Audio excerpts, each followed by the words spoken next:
Hello everyone, আসসালামু আলাইকুম। আজকে আপনাদের তৈরি করে দেখাবো পুরান ঢাকার ঐতিহ্যবাহী খাবার, যা সবার ঘরে ঘরে তৈরি করে থাকেন। বলুন তো দেখি আজকে কী রেসিপি নিয়ে হাজির হলাম। আজকে তৈরি করে দেখাবো কোরবানির মাংস দিয়ে রেসিপি বা তেলে ডুবানো মাংস। চলুন দেরি না করে রেসিপিটি তৈরি।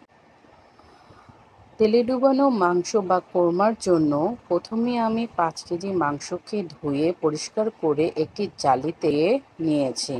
যতটুকু পানি এখানে ঝরানো যায় আপনারা চেষ্টা করবেন। হাঁড়িতে আমি মাংসগুলোকে ঢেলে দিলাম। তারপর দারচিনি, এলাচ, তেজপাতা দিলাম। তারপর লবণ দিয়ে দিই মাংসের সাথে যতটুকু প্রয়োজন হয়।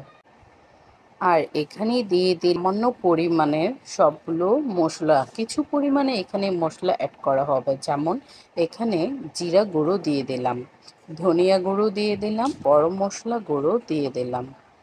এই মশলাগুলোকে একের পর এক আমি এখানে চুলাটা কিন্তু অবশ্যই বন্ধ করে রাখা অবস্থায় এগুলো দিতে হবে। এখানে আমি আদা বাটা দিয়েছি 5 কেজি মাংসের জন্য। আমি এখানে যতটুকু দিতে পারি দিয়েছি। আপনারা এখানে মশলাগুলো অ্যাড করবেন। আর কোনো মশলাই এখানে লাগবে না, বলেছিলাম না এটা স্বল্প পরিমাণ দিয়ে এই কোরমার রেসিপিটা তৈরি করা হয়।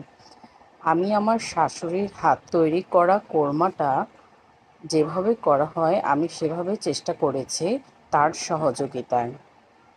এবার আমি মাংসগুলোকে মশলার সাথে চুলাটা বন্ধ করা দিয়ে নিলাম। ভালো করে মিলিয়ে নেওয়ার পরে আমি এবার চুলাটা জ্বালিয়ে দিলাম। এখানে কিন্তু আমি তেল ব্যবহার করিনি। আর অবশ্যই হাড় ছাড়া সলিড মাংস হবে। এই যে আমি এখানে একটি চর্বির টুকরো আপনাদেরকে দেখিয়ে দিলাম। মাংসগুলোকে আমি 1 ঘন্টার জন্য করে রান্না করে নেব।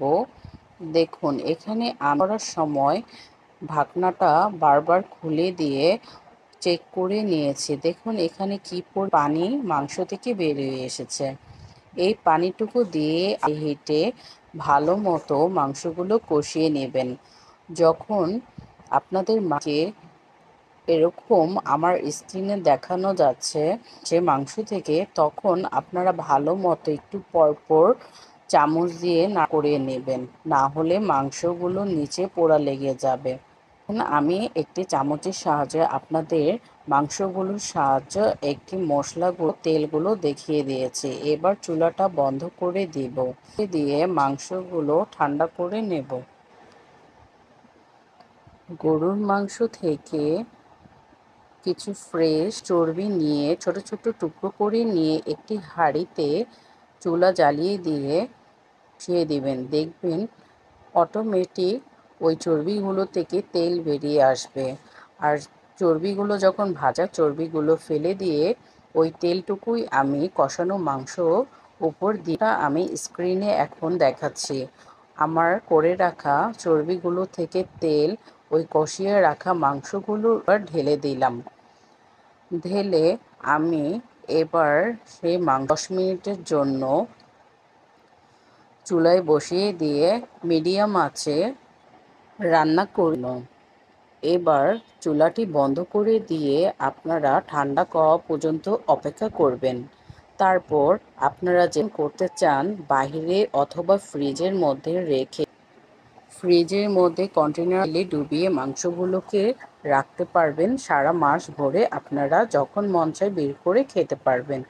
তো বন্ধুরা, ঐতিহ্যবাহী কোরমা রেসিপি বা তেলে ডুবানো মাংস কেমন লাগলো অবশ্যই কমেন্ট বক্সে কমেন্ট করে যাবেন। আর ভিডিওটি দেখাদের সবাইকে ধন্যবাদ।